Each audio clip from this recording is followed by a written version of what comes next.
This video shows you how to calculate reliability. The data that I'm using for this particular problem is from 17.9, and it's very similar to the homework assignments, two of those that you have. In the other video for chapter 17, I'll show you how to calculate the likely number of failures, which is very similar to expected monetary value, what we did earlier with decision trees. But let's talk a little bit about reliability here. I wanted to show you that there's two different ways to diagram this. In fact, on the exam, I think I may use this diagramming technique. This is a little bit older diagramming technique as compared to this one. You'll also see examples of that in your textbook.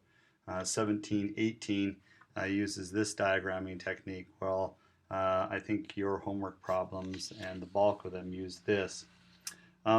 This is, to me, kind of hard to interpret it, but what you have is you basically have two components of your system here. I think it's a little bit easier here to see this idea is that obviously we go through two processes or machines. In this case, this one has a 95% reliability and this one has a 95% reliability. And then it has, this one particular machine has two backups, which is kind of unique. Now, one of the things that is interesting about this is that a backup for a machine could be made up of two machines. Nowadays, a lot of machines, you have what we call convergence, where they've taken two machines and they've combined them to create one machine. And so these two machines do the work of this one machine. And then, of course, they have another backup here. This is very typical in hospitals. Oftentimes, in the past, they've used multiple machines, and the manufacturers have sort of decided, because they're always used in conjunction with each other, to do a certain task, that they've combined them in one machine. But they will also, many hospitals will have additional backups in case this backup were to fail, these two machines were to fail. Now, the first thing you need to understand about reliability is to calculate basic reliability between a system. The relationship is multiplicative, multiplication. A lot of times students assume that, oh, we just take a look at, and since these are the same, we say it's the system is 95% reliable. The problem with that is that, remember, it takes both machines. So either machine could fail, and there is a 5% chance that each of the machines. And so if one machine were to fail, we could not complete the process. And the other way is for students to look at the numbers and say, well, if there's a low one, if these numbers were different, we'll look at the lowest one and we'll say that's the reliability of the system because that's the lowest one. Or this one's the highest one, and so that's the reliability. But once again, it doesn't recognize the relationship that you have to go through both machines, that both machines have to be used to create whatever product, or if there were more than two machines, you simply have to multiply all those together. Well, you can see that that will reduce the reliability. And so what's nice is that if you can put backups on these systems, this will increase the reliability of this particular one. And therefore then when it's multiplied along, it would help make the system more reliable. Because you'll see the more components you have in a system, as you multiply each of those together, your reliability will go down, because simply now you have to have 5, 10, 20.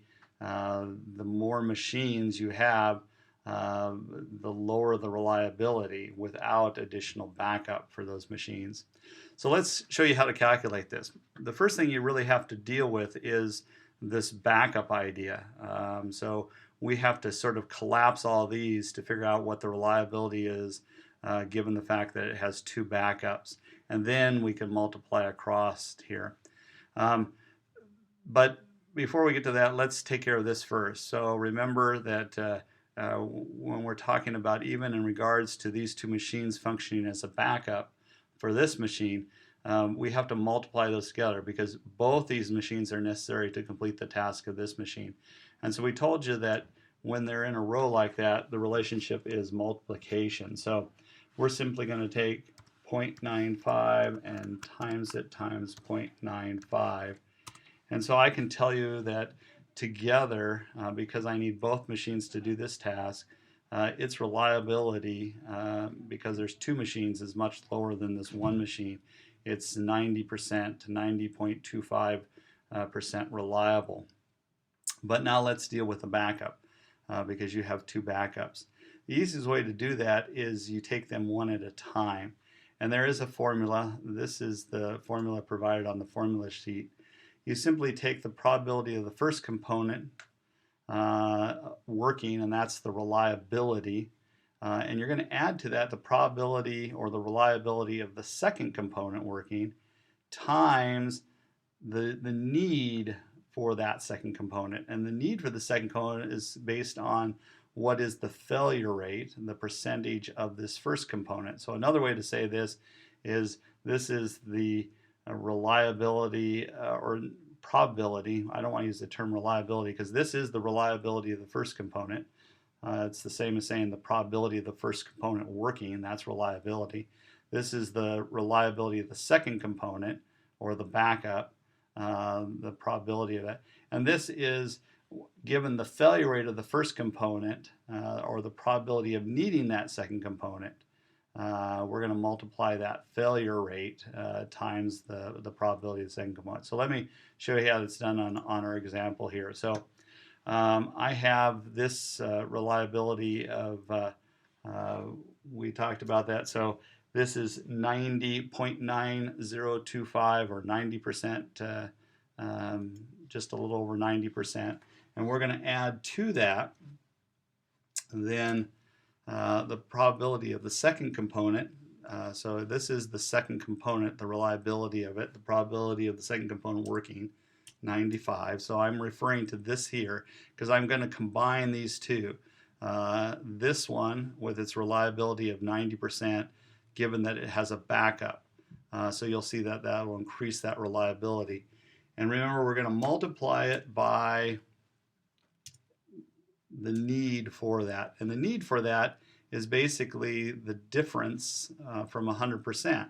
So there's basically a little less than 10% failure rate here, because 90% is the reliability, so 90.25, and so if we subtract that from 100% or from 1, that is the probability that we'll need it. So if this were failed, there's a little less than a 10% chance it'll fail, then we'll use the backup, 95%. And so we'll do that. And therefore, this reliability of 90%, because it has a backup, goes up to 99.5%. So fairly significant that we were able to add this additional reliability on here.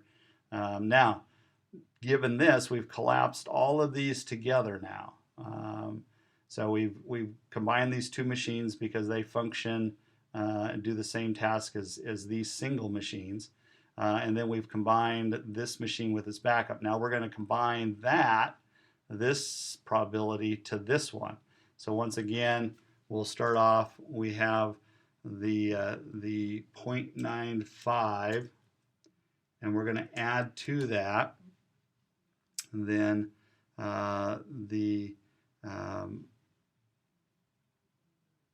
the probability of the second component working, and so we have figured that one out, and we're going to multiply that by the need, once again 1 minus, and it's going to be the 0.95 or 5%, because it's based on this. There's a 5% chance that we will need now these combined backups, this 99% reliability here.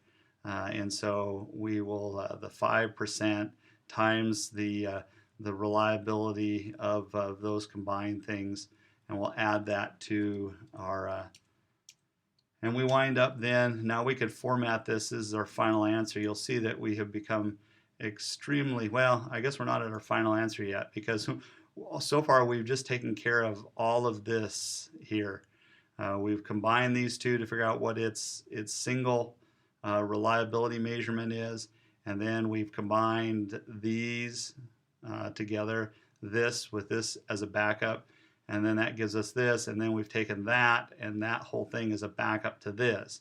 Now we need to do that original relationship. So that original relationship, remember the two machines, which is a little bit more evident here. We've dealt with this idea here. We've combined these. We've added this into this one, or the backup to this, and then added that whole thing as a backup to this. Now we need to do this relationship. And so that relationship, once again, is just this times the 0.95.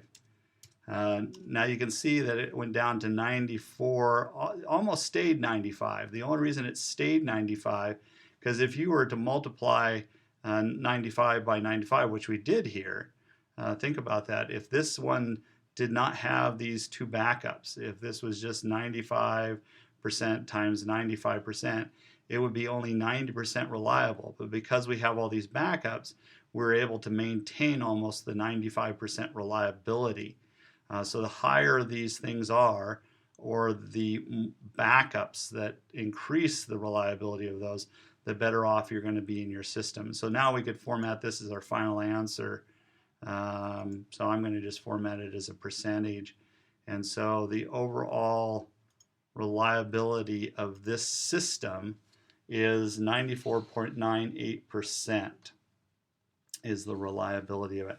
And that's how you calculate reliability. And so you have lots of different variations that are on your homework. You have one where it's there are no backups to it. You simply just multiply those together. There's 3 components to your system. And another one of your homework problems, you do have 3 components again, but there is one of those components has a backup because it has a fairly low reliability, so they have a second machine which will help increase its reliability. And so once again, you have to deal with that backup first, and then you multiply straight across. And that's how you do reliability.